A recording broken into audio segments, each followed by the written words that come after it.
बिस्मिल्लाहिर्रहमानिर्रहीम। नाज़रीन अस्सलाम वालेकुम। मैं हूं उमर बरलास और आप देख रहे हैं उमर बरलास अपडेट्स। नाज़रीन, हमने मुंतखब अहादीस के वाक़यात का एक सिलसिला शुरू किया है। यूँ तो आपने मुख्तलिफ़ मज़हबी रहनुमाओं से ये वाक़यात सुन रखे होंगे, लेकिन यहाँ पे हमने अहादीस के वाक़यात को रेफ़रेंस के साथ मिन-व-वन पेश किया है। इसमें अपनी तरफ से कुछ भी इज़ाफ़ा या काट-छाँट नहीं की है। हर वाक़या में हमारे लिए सीखने और अमल करने के लिए बहुत कुछ है। उम्मीद है आपको ये हमारा नया सिलसिला पसंद आएगा। नाज़रीन, आज का हदीस का खूबसूरत वाक़या कुछ इस तरह है। अबू गवाना ने बयान किया, उनसे बयान ने, उनसे अबुल बशर ने और उनसे कैस बिन अबी हाजिम ने बयान किया कि अबू बकर रज़ी अल्लाहु अन्हु कबीला अहमस की एक औरत से मिले। उनका नाम ज़ैनब बिन्त मुहाजिर था। आपने देखा कि वो बात ही नहीं करती। दरियाफ्त फरमाया, क्या बात है, ये बात क्यों नहीं करती? लोगों ने बताया कि मुकम्मल खामोशी के साथ हज करने की मन्नत मानी है। अबू बकर रज़ी अल्लाहु अन्हु ने उनसे फरमाया, अजीब बात करो, इस तरह हज करना तो जाहिलियत की रस्म है। चुनाचा उसने बात की और पूछा, आप कौन हैं? हज़रत अबू बकर रज़ी अल्लाहु अन्हु ने कहा कि मैं मुहाजिरीन का एक आदमी हूँ। उन्होंने पूछा कि मुहाजिरीन के किस कबीले से हैं? आपने फरमाया कि कुरैश से। उन्होंने पूछा, कुरैश के किस ख़ानदान से? हज़रत अबू बकर रज़ी अल्लाहु अन्हु ने इस पर फरमाया, तुम बहुत पूछने वाली औरत हो। मैं अबू बकर रज़ी अल्लाहु अन्हु हूँ। इसके बाद उन्होंने पूछा, जाहिलियत के बाद अल्लाह ताला ने जो हमें ये दीन हक़ अता फरमाया है, इस पर हम मुसलमान कब तक कायम रह सकेंगे? आपने फरमाया, इस पर तुम्हारा क़याम उस वक्त तक रहेगा जब तक तुम्हारे इमाम हाकिम सीधे रहेंगे। उस खातून ने पूछा, इमाम से क्या मुराद है?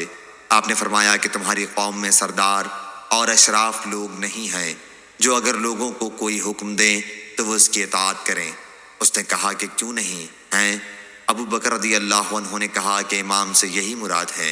सही बुखारी हदीस नंबर 3834। अली बिन मसहर ने खबर दी, उन्हें हश्शाम ने, उन्हें उनके वालिद ने और उनसे हज़रत आयशा रज़ी अल्लाहु अन्हा ने बयान किया कि एक काली औरत जो किसी अरब की बांदी थी इस्लाम लाई और मस्जिद में उनके रहने के लिए एक कोठड़ी थी।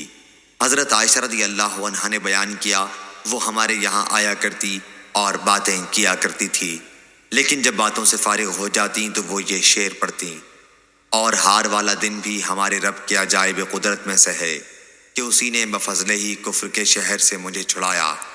उसने जब कई मरतबा ये शेर पढ़ा तो आयशा रज़ी अल्लाहु अन्हा ने उससे दरियाफ्त किया कि हार वाले दिन का किस्सा क्या है?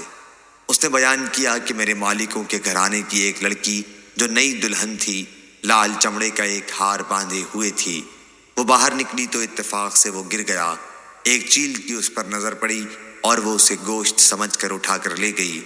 लोगों ने मुझे उसके लिए चोरी की तोहमत लगाई और मुझे सजाएं देनी शुरू की, यहाँ तक कि मेरी शर्मगाह की भी तलाशी ली। खैर, वो अभी मेरे चारों तरफ जमा ही थे और मैं अपनी मुसीबत में मुब्तला थी कि चील आई और हमारे सरों के बिल्कुल ऊपर उड़ने लगी। फिर उसने वही हार नीचे गिरा दिया। लोगों ने उसे उठा लिया तो मैंने उनसे कहा, इसके लिए तुम लोग मुझे तहाम लगा रहे थे, हालांकि मैं बेगुनाह थी।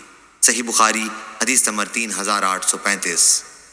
नाज़रीन, ये था आज का हदीस का वाक़या। उम्मीद करता हूँ आपको अच्छा लगा होगा। आपसे मज़ीद दरख़्वास्त है कि इस तरह के सबक आमोज़ वाक़यात अपने घर वालों को और दोस्त अहबाब को सुनाते रहा करें, ताकि हम सब अपने दीन से जुड़े रहें और सीखते रहें। उमर बरलास को इजाज़त दीजिए। अस्सलामु अलैकुम।